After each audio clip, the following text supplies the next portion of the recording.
아내, 갇힌 왕. 합치면 만들어지는 한자 윤. 실제로 옛날 중국이나 조선시대에 왕이 문 밖에 나오지 않는 한 달의 기간이 있었다고 하는데요. 이날이 바로 내일 시작됩니다. 무슨 일일까요? 1년은 365일로 돼 있죠. 하지만 정확한 태양력을 기준으로 한다면 365.24일입니다. 그래서 4년에 한 번 2월이 하루가 늘어나는 29일까지 있어서 태양력을 맞추죠. 하지만 달의 움직임을 기준으로 하는 음력은 많이 다릅니다. 1년이 약 354일밖에 안 되거든요. 그 차이가 매년 조금씩 쌓이게 되면 계절과 달력이 어긋나게 되죠. 그래서 약 2, 3년에 한 번씩 한 달을 인위적으로 더 넣는 달이 생깁니다. 이게 바로 윤달이죠. 이렇게 윤달을 2, 3년에 한 번씩 추가하며 날짜의 균형을 맞춰갑니다. 그렇다면 윤달은 우리나라에만 있을까요? 사실 윤달은 음력을 쓰는 문화권에서만 사용됩니다. 대표적으로는 우리나라, 중국, 대만, 홍콩, 몽골, 베트남 등이 있죠. 불교 달력이나 힌두력도 윤달을 포함하는 구조인데요. 이건 지역에 따라 윤달 계산법이 다르기도 합니다. 우리나라는 중국식 음력을 계승해서 쓰고 있기 때문에 한국의 윤달은 중국 역법에 따라 결정되죠.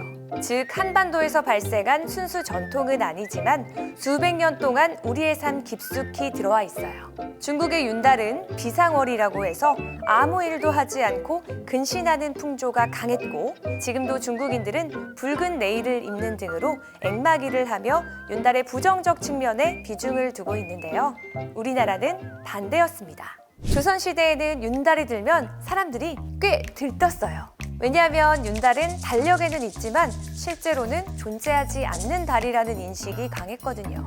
그래서 이 시기에 장례식을 치르면 귀신이 안 따라온다, 이사하면 애군이 안 따른다, 결혼하면 복이 들어온다 등등 이런 풍습이 널리 퍼졌죠. 실제로 조선 후기에는 윤달에 결혼식이나 이사를 몰아서 하느라 관청 업무가 마비될 정도였다고 합니다.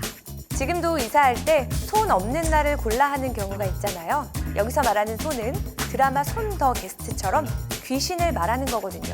그런데 윤달은 귀신이 없으니 아무 날이나 이사를 했던 거죠. 심지어 왕실에서도 윤달에 맞춰 길이를 정하는데 신경을 많이 썼습니다. 현대에도 비슷한 현상이 있죠. 최근 몇 년간 윤달이 낀 해에는 장례식장과 납골당 예약이 폭증하고 심지어 제사까지 앞당겨 치르기도 합니다. 실제로 2017년, 2020년, 그리고 올해인 2025년에도 윤달이 낀 해에는 관련 업계 매출이 급증했죠. 그러다 보니 윤달이 있을 경우 서민 경제에 영향을 주곤 합니다. 첫 번째로 장례 산업인데요.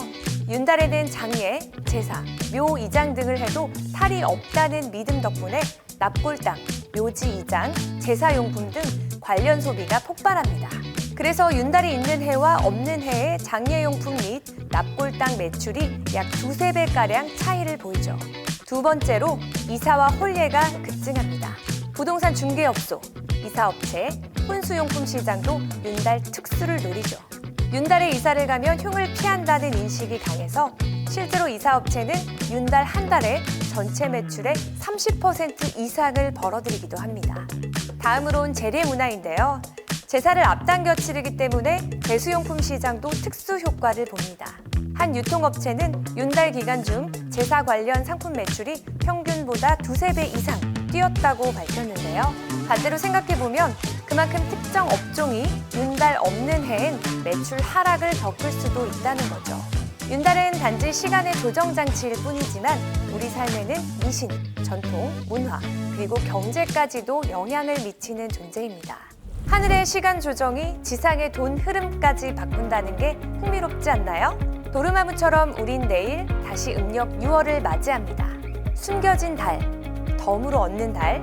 여러분은 무엇을 하고 싶으신가요? 새로운 집, 새로운 인연, 새 직장 등 당신이 마주하는 모든 것에 선조부터 믿어왔던 길한 일들이 가득하길 바라면서 지금까지 당신이 어쩌다 마주친 경제 이야기, 어쩌다 경제 이하늘이었습니다.